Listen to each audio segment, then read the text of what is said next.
This is Getting Past It, where real life meets real growth. I'm JR, and in 10 minutes or less, we're tackling thoughts, habits, and truths that hold us back. Let's get past it together.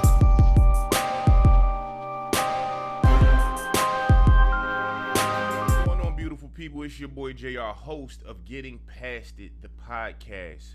We are back. We are chopping it up. I hope you are having a wonderful day. Haven't dropped a new episode in probably a week or so. I had done a live and I was trying to tweak the video so I could post it, but couldn't get the lips to sync right. But I'm only going to be in front of you for a short minute today. This past weekend, I had the pleasure of visiting West Durham Baptist Church, where Pastor Dr. Lamont Johnson leads there. And so he gave a great sermon this weekend. But one of the things that stuck out to me was a quick statement he made during that sermon. And we'll get into different points or parts at a later time. But the first point that stuck with me was he made a comment that in today's society, basically with all these technology advances and everything, we have way more connection, but a lot less community. And that statement resonated with me as I was sitting there listening. And the reason it resonated with me, and it's something I talked about many pods ago,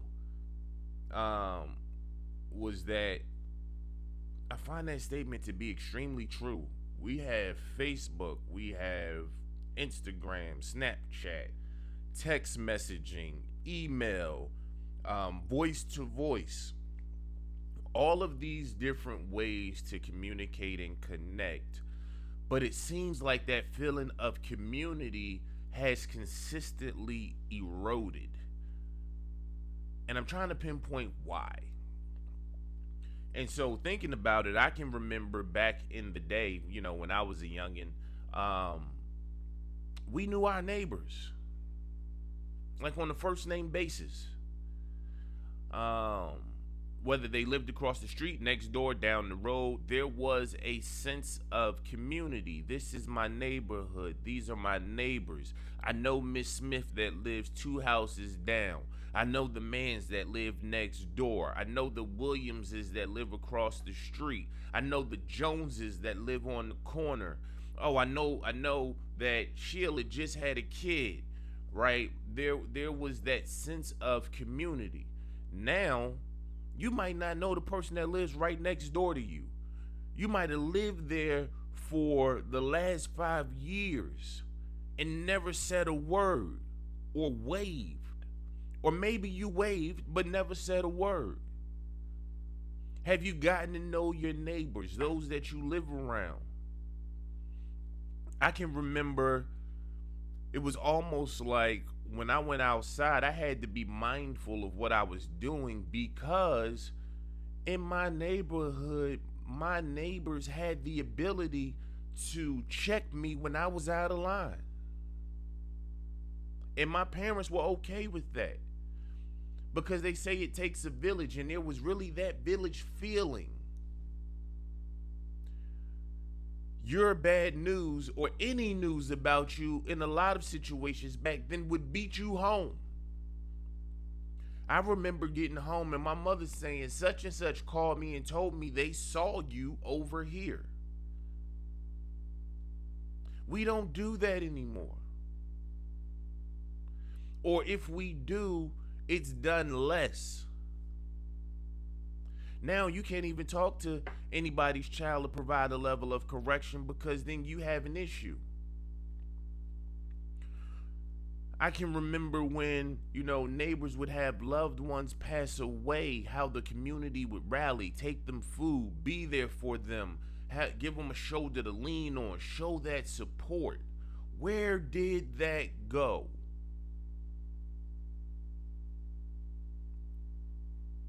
What happened to building relationships? Now we can send messages without the voice to voice. You read the messages in whatever tone you choose to read it, depending on the relationship you have with the person and the current status of said relationship. But that physical presence a lot of times is not there. We have a lot more areas of connection, right? So maybe it's that we're segmented more, right? When I think of things like you have the gaming communities, a lot of companies are doing these different groups so that you can find like-minded individuals or people who've been through similar spaces, and all of those things are great, but there's less face to face, less deep connection.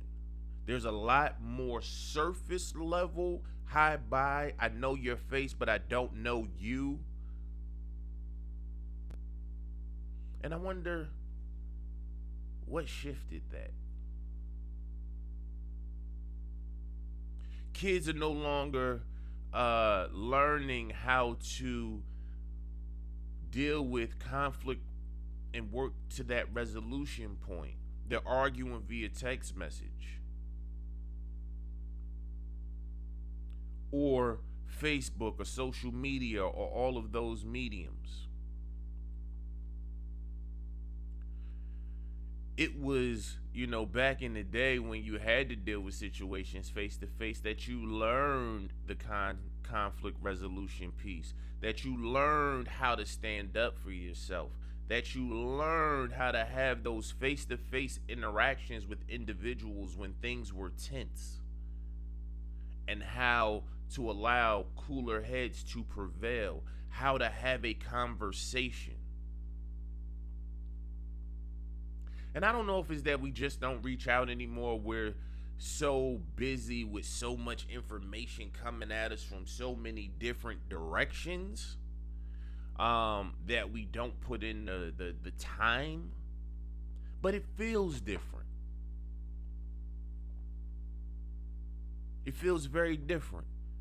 And then on top of that, when we are highlighting things about the community, the things that get the most views and the most clicks are those negative stories, those things with neighbors fighting, or feuding about something.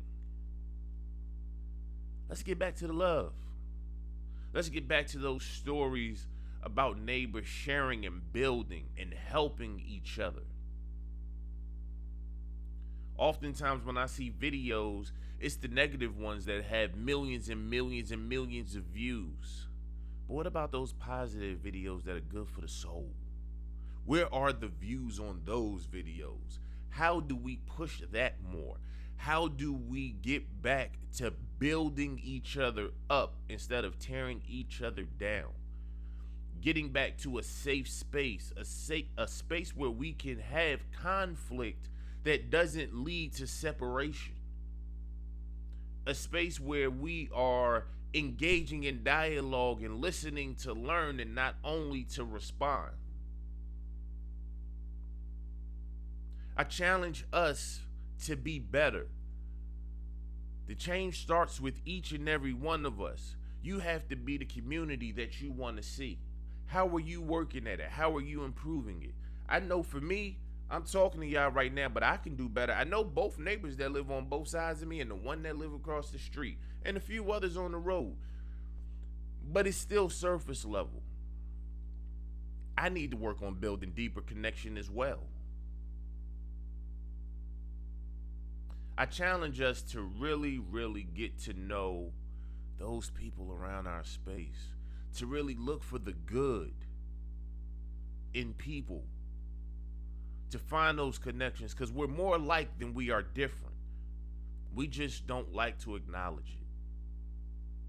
But with that being said, I'm going to go ahead and get out the way. It's your boy JR, host of Getting Past It, the podcast. Don't let all these connection points ruin community.